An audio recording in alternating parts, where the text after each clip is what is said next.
प्रेम से बोलो सच्चे दरबार की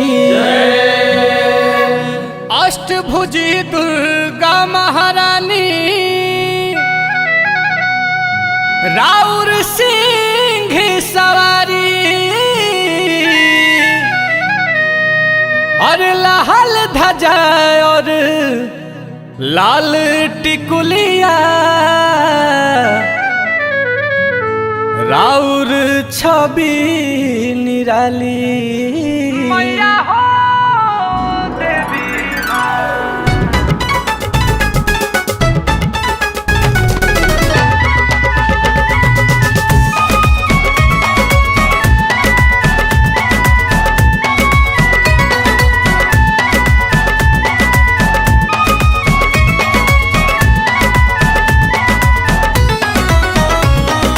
श्रद्धा से चल करे देवी दर्शनिया नाई के तू माथ छुई हमारी के चरनिया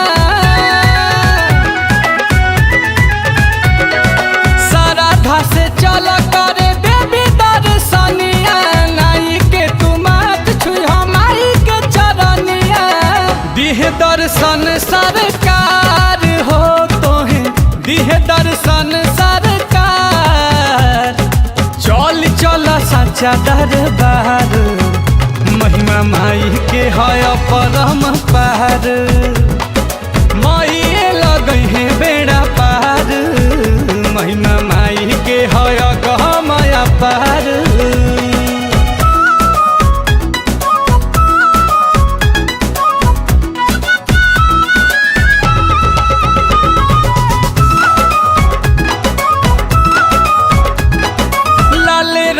चुनरिया लाल रे ओ हरावा लाल लहराए ध्वजा मंदिर के ऊपरावा अरे लाल रंग चुनरिया लाल रे ओ हरावा लाल लहराए ध्वजा मंदिर के ऊपरावा लाल ले लौड़हुल के हार हो लाल ले लौड़हुल के हार तो खुश हुई मैया जी हमार चली चल माँ के सच्चा दरबार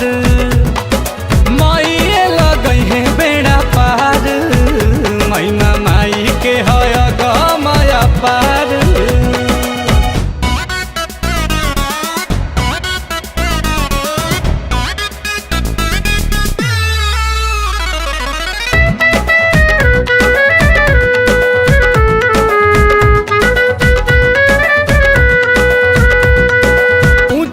पहाड़ पर लगैली कचहरिया आंसू नील कमल पर फेरी है नजरिया